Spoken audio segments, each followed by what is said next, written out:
Hi guys, good morning. So ఈరోజు వచ్చేసి ఏమి టాపిక్ చూడబోతున్నామంటే ఆల్రెడీ స్పిరిచువాలిటీ అంటే ఏంటి అని చూస్తున్నాము. బేసిక్ స్పిరిచువాలిటీ గురించి చూస్తూ వస్తున్నాము. ఈరోజు టాపిక్ వచ్చేసి spiritual awakening. So spiritual awakening అంటే ఏంటి అంటే మనము డైలీ డే టు డే బేసిస్న సోషల్ కండిషనింగ్ ఎట్లా నేర్పించిందో.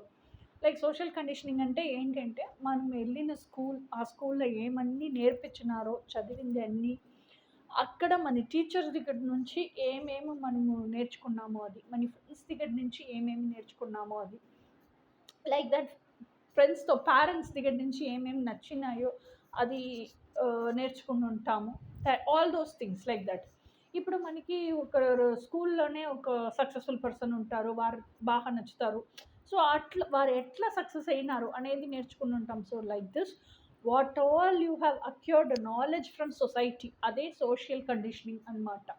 ఓకే, మనము బతికే లైఫ్ పుట్టినప్పుడు ఇంకా ఇప్పుడు వరకు అన్ని సోషల్ కండిషనింగ్ పట్టే ఉంది కదా. లైక్ ఎట్లా చెప్పేది, మనకి ఒక విష్ ఉంది అని పెట్టుకుంటాము. మన హార్ట్ లోపల ఒక విష్ ఉంది. ఆ విష్ వచ్చేసి సూపర్ఫిషియల్ విష్ అంటే ఏంటి, డీప్ డిసైర్ అంటే ఏంటి మనకి తెలుసుకోవాలి. సూపర్ఫిషియల్ డిసైర్ అంటే ఇప్పుడు మనం ఒక బజార్ కడ వీధికి వెళ్తున్నాము, ఆ బజార్లో ఒక చాక్లెట్ ఉంది, ఒక శారీ ఉంది, ఒక కోట్ షూట్ ఉంది, అది మనం తెచ్చుకోవాలని ఆశపడుతున్నాము. డబ్బులు ఉంటే వారైతే డబ్బులు ఉంటే ప్రస్తుతానికి ఆశకే ఆ టైం డబ్బులు ఉంటే అది ఇచ్చి కొనుక్కుంటాము కదా. And you will get that, you will enjoy the chocolate, లేకపోతే sorry you will tie the sorry, you will feel happy, ఆ కోట్ షూట్ వేసుకుంటారు, హ్యాపీగా ఉంటారు. సపోజ్ మనకి డబ్బులు లేవు, మనం జస్ట్ బజార్ వీధిలో క్రాస్ చేసి వెళ్తున్నాం, చూస్తాము, ఆశపడుతున్నాము, కానీ మనకి డబ్బులు లేదు, ఇప్పటికీ పర్చేస్ చేసేదానికి కుదరట్లేదు అంటే కూడా ఫీల్ చేయము. ఓకే, జోల్ ఓకే, ఎప్పుడు డబ్బులు వస్తుంది అప్పుడు కొనుక్కుంటాంలే అని చెప్పేసి వెళ్ళిపోతాం. These are all superficial wishes. Okay, కానీ ఇప్పుడు డీప్ డిసైర్ అంటే ఏంటంటే ఇది లేకుండా నాకు బతికేదానికే కుదరదు అండ్ అట్లా ఉండే విషయం డీప్ డిసైర్. ఓకేనా, ఇట్స్ లైక్ ఆక్సిజన్ సిలిండర్. అది లేకపోతే నేను చచ్చిపోతాను, అది లేకపోతే నేను చాలా సఫకేట్ అవుతాను, అది లేకపోతే నేను చాలా ఎంప్టీగా ఫీల్ చేస్తాను. That is called deep desire. ఇప్పుడు నాకు వచ్చేసి అన్కండిషనల్ లవ్ కావాలి, నాకు నా ట్విన్ ఫ్లేమ్తో బతికేదే, ట్విన్ ఫ్లేమ్ని మేనిఫెస్ట్ చేసి ట్విన్ ఫ్లేమ్తో ఫిజికల్ యూనియన్లో టుగెదర్నెస్లో ఉండేది అనేది డీప్ డిసైర్. ఓకేనా. సో ఇప్పుడు ఈ సిచ్యువేషన్లో ఇప్పుడు ఏం చేస్తుందంటే, ఇప్పుడు శారీ అడుగుతుంది, ఒక చాక్లెట్ అడుగుతుంది, మైండ్ వచ్చి ఆశపడుతుంది, ఆశని బ్రెయిన్కి చెప్తుంది. బ్రెయిన్ వచ్చేసి ఏం చేస్తుంది, మైండ్ ఏదో ఒక విషయమైనా సరే మైండ్ చెప్పిన వెంటనే బ్రెయిన్ ఏం చేస్తుంది, ఫుల్గా అనాలిసిస్ చేస్తుంది, ఫ్యూచర్ కాన్సిక్వెన్సెస్ ఎట్లా ఉంటుంది అని చూస్తుంది. ఇఫ్ సపోజ్ ఫ్యూచర్ కాన్సిక్వెన్సెస్ ఏమి డేంజర్ లేదు, ఇది చేసేది నుంచి, ఈ డ్రీమ్ని రియాలిటీకి తీసుకొచ్చేది నుంచి ఏ బాధింపు మనకి లేదు అంటే, ఎవరు మనని రిజెక్ట్ చేయరు, మనని అబాండన్ చేయరు, మనకి ఏ డేంజర్ రాదు అంటే టిక్ మార్క్ వేసేస్తుంది, ఓకేని శాంక్షన్ చేసేస్తుంది. ఇఫ్ సపోజ్ ఇదే మనము డీప్ డిసైర్, మన ఈ డ్రీమ్ పర్సన్ని మనకి కావాలని అనుకుంటున్నాము అని పెట్టుకోండి, అప్పుడు ఫ్యూచర్ కాన్సిక్వెన్సెస్ ఇంట్రాస్పెక్ట్ చేస్తుంది, ఆలోచన చేస్తుంది. ఈ పర్సన్ ఎవరో మనకి తెలియదు, he's going to be completely stranger, తర్వాత మన కాస్ట్లో ఉంటాడా లేదో, మన కల్చర్లో ఉంటాడా లేదో, మన రిలీజియన్లో ఉంటాడో లేదో, ఇది ఏమీ మనకి తెలీదు. మన ఫ్యామిలీ ఆర్థడాక్స్ ఫ్యామిలీ, ఇదన్నీ వీరు ఒప్పుకోరు. డెఫినెట్గా మన సొసైటీ ఆర్థడాక్స్ సొసైటీ, ఆ సొసైటీలో కూడా ఒప్పుకోరు.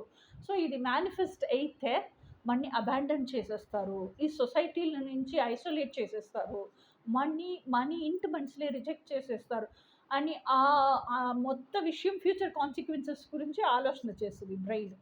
ఇది రియాలిటీకి వస్తే ఇంత డేంజర్ ఉంది అని చెప్తే అది టిక్ మార్కే వేయదు, ఇంటూ మార్క్ చేసేసి బ్రెయినే రిజెక్ట్ చేసేస్తుంది ఆ విష్ని. ఓకేనా, రిజెక్ట్ చేస్తుంది అనేది తప్ప బ్రెయిన్ కిందకి మైండ్ దగ్గరికి వచ్చి మైండ్ని బెరుగు చూపించి, భయం చూపించి మ్యానిపులేట్ చేస్తూ ఉంటుంది. నో, ఈ డ్రీమ్స్ రియాలిటీకి వస్తే మనం చాలా కష్టపడతాం అని చెప్పేసి ఆ బ్రెయిన్కి ఎంత ఫియర్ ఉందో ఆ ఫియర్ మొత్తం ఇంజెక్ట్ చేసేస్తుంది మైండ్లో, ఆ మైండ్ని మ్యానిపులేట్ చేస్తూ ఉంటుంది. ఓకేనా, ఈ మైండ్ ఒక్కసారి ఇలా వింటుంది, రెండుసారి వింటుంది, ఈ బ్రెయిన్ మ్యానిపులేట్ చేసేది లైక్ 7 టైమ్స్ 10 టైమ్స్ వింటుంది. కానీ ఎప్పుడైనా ఈ బ్రెయిన్ మ్యానిపులేట్ చేస్తానే ఉంటే మైండ్‌కి చాలా టెన్షన్ వచ్చేస్తుంది. ఓకేనా? సో, మైండ్ ఏం చేస్తదంటే ఒక సర్టెన్ టైమ్‌కి తర్వాత, ఒక సర్టెన్ లైఫ్ పీరియడ్‌కి తర్వాత నాకు నా డీప్ డిజైరే కావాలని చెప్తున్నాను. నువ్వేంటో నా డీప్ డిజైర్‌ని బతికేదానికి యూ ఆర్ నాట్ అలవింగ్. ఎప్పుడైనా లైక్ ఎప్పుడైనా నన్నొచ్చి మ్యానిపులేట్ చేస్తా ఉంటున్నావు. నీ ఫియర్ ఏంటుంటే ఆ ఫియర్‌ని నాకు ఇంజెక్ట్ చేస్తా ఉంటున్నాము అని చెప్పేసి గొడవలు పెడుతుంది బ్రెయిన్‌తో. ఇది ఒక స్టేజ్. ఓకేనా? సో, ఇప్పుడు మన మైండ్‌లో డీప్ డిజైర్ డిఫరెంట్‌గా ఉంది. మనం రియాలిటీలో బతుకుతూనే practical daily life day to day routine డిఫరెంట్‌గా ఉంది. ఓకేనా? సో, ఈ ప్రాక్టికల్ లైఫ్ మనకి నచ్చిందో నచ్చలేదో మనము కంప్లీట్ కోడిపెండెన్సీలో ఉంటున్నాము. ఓకేనా? అండ్ రెస్పాన్సిబిలిటీ మ్యాన్ అయితే వాడు ఏ రెస్పాన్సిబిలిటీస్లో ఉంటున్నాడో అది అట్లా వదిలేసి తనతోను నాకు నా డ్రీమ్సే పెద్దది అని చెప్పేసి వెళ్ళేదానికి కుదరదు. ఒక వైఫ్ అంటే తను డిపెండెన్సీలో ఉంటుంది కంప్లీట్లీ. ఆ డిపెండెన్సీ అట్లాగే అలా వదిలేసి నా డ్రీమ్సే నాకు పెద్దది అని వెళ్ళేదానికి కుదరదు. సో ఆబ్వియస్లీ వారికి ఒక స్టేజ్లో తెలిసిపోతుంది, నాకు ఎంత ఈ లైఫ్ బతికినా ఆ హ్యాపీనెస్ దొరకట్లేదు, ఎంత ఈ లైఫ్ బతికినా ఆ ఫుల్ఫిల్మెంట్ దొరకట్లేదు, ఎంత ఈ బతికినా ఆ కంటెంప్లేషన్, ఆ ఎమోషనల్ ఫుల్ఫిల్మెంట్ నేను హోల్ అండ్ కంప్లీట్గా ఫీల్ అవ్వలేదు, ఏదో ఒకటి మిస్సింగ్ అని తెలిసిపోతుంది. ఏదో ఒకటి నన్ను చాలా సఫకేట్ చేస్తుంది, స్ట్రాంగిల్ చేస్తుంది అని తెలిసిపోతుంది. అప్పుడు ఏంటిది ఆ మిస్సింగ్ ఫ్యాక్టర్ ఏంటి అని మనం ఆలోచన చేసేటప్పుడు మనకి తెలిసిపోతుంది మనీ డీప్ డిజైర్. మన మైండ్ ఎలా విష్ చేస్తుందో, మనతోనూ మనసు ఎట్లా ఆశపడుతుందో ఆశకి మనం బతకట్లేదు. బట్ ఇన్స్టెడ్ ఆఫ్ దట్ మనీ సిచ్యువేషన్స్కి, సర్కమ్స్టెన్స్కి ఏది కట్టాయమో అది బతుకుతున్నాము. సో ఈ ఫోర్స్డ్ లైఫ్ మనం లివ్ చేసేది వాళ్ళనే ఈ సఫకేషన్ వచ్చేది, ఈ స్ట్రాంగులేషన్ వచ్చేసింది అని అర్థమైపోతుంది మనకి. ఓకేనా? సో వన్స్ ఇది మనము అర్థం చేసుకున్నాం కదా, this is call like introspection and self analysis report. ఈ సెల్ఫ్ అనాలిసిస్ రిపోర్ట్ని మనము లైక్ ఎట్లా చెప్పేది, మనం ఆలోచన చేస్తూ ఉంటున్నాము అంటే ఇప్పుడు దాకా నేను ఎవరు అనుకునే like we are thinking no this is who I am అని థింక్ చేసుకునే కదా ఈ రొటీన్ లైఫ్ నేను బతుకుతూ ఉంటున్నాను. సో ఇప్పుడు ఈ రొటీన్ లైఫ్లో నేను I'm so and so person's daughter, I'm so and so person's wife, I'm so and so children's mother. ఇది నేను కాదా అంటే నేను ఎవరు అనే ఆ క్వశ్చన్ వస్తుంది కదా. సో అప్పుడు ఇది నేను కాదంటే అట్లంటే ఇదన్నీ నేనే కదా లివ్ చేస్తున్నాను. అప్పుడు అల్లాని మీకు ఒక డౌట్ వచ్చేటప్పుడు ఆన్సర్ వస్తుంది, ఇదన్నీ నువ్వు లైఫ్లో ప్లే చేస్తున్నే రోల్స్, ఇది నువ్వు కాదు. నువ్వెవరంటే నీ ఇన్నర్ ఎసెన్స్, నీ విషసే నువ్వు, ఆ ప్యాకేజ్. ఇదన్నీ నేను బతకాలా అని ఆశపడుతున్నావు కదా, ఒక ప్యాకేజ్ ఎనర్జీ, ఆ ఆథెంటిక్ ఎనర్జీయే నువ్వు, దాని తప్ప నువ్వు ప్లే చేసే రోల్స్ నువ్వు కాదు అనే ఆ రియలైజేషన్ వస్తుంది కదా, that is spiritual awakening.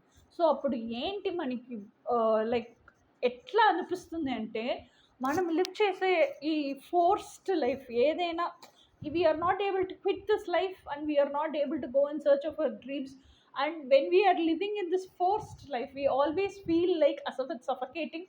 And we always feel మనము ఏంటి అనుకున్నామంటే కంప్లీట్ మొత్తం డార్క్నెస్లోనే బతుకుతున్నాము అనే ఆ ఫీలింగ్ వచ్చేస్తుంది. మన ఇష్టానికి బతికేదానికి కుదరట్లేదే అనే ఆ ఎంటీనెస్ ఎప్పుడు ఉంటానే ఉంటుంది. అట్లా ఆ ఎంటీనెస్ ఉండేటప్పుడు మీ హార్ట్ స్పేస్ లోపల ఇప్పుడు ఆ ఎంటీనెస్లో ఒక చిన్న క్రాక్ పడింది. ఆ క్రాక్ బట్ట ఆ అటు సైడ్లో ఒక పెద్ద బిగ్ బాల్ ఆఫ్ సన్ ఉంది అని పెట్టుకోండి. ఆ సన్లో నుంచి ఈ క్రాక్ బట్ట లైక్ చిన్న బీమ్ లాగా లైట్ తెలుస్తుంది. ఇప్పుడు మీరు ఆ డార్క్నెస్లో ఉంటున్నారు, డార్క్ సైడ్లో. ఆ డార్క్ సైడ్లో నుంచి ఆ క్రాక్ బట్ట వచ్చే బీమ్ని ఇలా అంది చూస్తూ ఉంటున్నారు. ఓకేనా? కానీ ఆ క్రాక్ బట్ట ఆ లైట్ బీమ్ వస్తుంది కదా, దానికి వెనకాల పెద్ద ఒక ఏటో ఒక బ్రైట్ సోర్స్ ఆఫ్ లైట్ ఉంది అని మాత్రం మీ వ్యూహం, మీకు తెలియట్లేదు. ఆ క్రాక్ వెట్ట వచ్చే బీమ్ మాత్రమే తెలుస్తుంది, కానీ అంది చూస్తూ ఉంటున్నారు. But you can't see the full thing. అప్పుడు మీ వ్యూహం ఉంది అని చెప్పేసి రియలైజ్ చేస్తారు. This realisation and this realising there is a light. ఓకేనా, మీరు డార్క్నెస్లోనే ఉంటున్నారు కానీ అటు సైడ్ ఒక లైట్ ఉంది అని చెప్పి రియలైజ్ చేసే ఆ awakening process is called spiritual awakening. ఓకేనా, సో ఇప్పుడు ఈరోజు ఫస్ట్ స్పిరిచువాలిటీ అంటే ఏంటి చూసేసినాము. ఇప్పుడు స్పిరిచువల్ అవేకనింగ్ అంటే ఏంటో చూసేసినాము. ఈ స్పిరిచువల్ అవేకనింగ్ తర్వాత dark night of the soul అంటే ఏంటో నెక్స్ట్ వీడియోలో చూస్తాము. Until then by.